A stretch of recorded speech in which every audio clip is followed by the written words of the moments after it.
Hello people. ఈరోజు మనం కమ్మటి దొండకాయ పచ్చడి చేసుకోబోతున్నాం.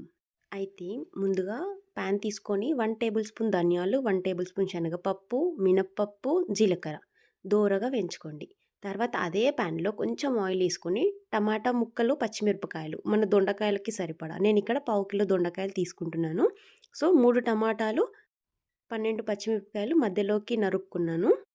దీన్ని పక్కన చల్లార్చుకోవాలి. మళ్ళీ అదే ప్యాన్‌లో కట్ చేసుకున్న దొండకాయ ముక్కలు కొంచెం పెద్దగానే కట్ చేసుకున్నాను. వేగడానికి కొంచెం ఉప్పు, పసుపు ఏసి మీడియం ఫ్లేమ్‌లో మంచిగా దోరగా వేయించుకోండి కమ్మటి వాసనొచ్చే వరకి.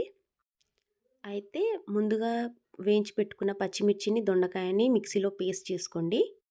కొంచెం దూరగానే కచ్చా పచ్చాగా మిక్సీ చేసుకోండి. తర్వాత ఏమీ లేదు.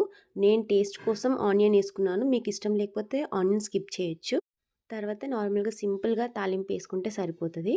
ఇంకా రోట్లో నూరుకుంటే మాత్రం ఇంకా టేస్ట్ వేరే ఉంటది. తెల్లుల్లిపాయలు గూడా నేను వేసుకోలేదు. ఎందుకంటే నాకు నచ్చదని. కానీ తెల్లుల్లిపాయలు ఇష్టం ఉన్నవాళ్ళు తెల్లుల్లిపాయలు వేసుకోండి. చాలా బావుంటది టేస్ట్. తర్వాత వేడి వేడి అన్నంలో మమ్మీకి ఏసి టేస్ట్ చేయమని చెప్పిన. నిజం చెప్తున్నా ఎంత బావుందంటే చాలా కమ్మగా అనిపిచ్చింది తింటుంటేనే.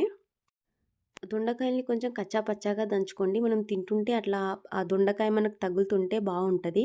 ఇంకా ఆనియన్స్ కూడా ఏసినా గదా! దొండకాయ, ఆనియన్స్ నల్లా తింటే చాలా బావుంది.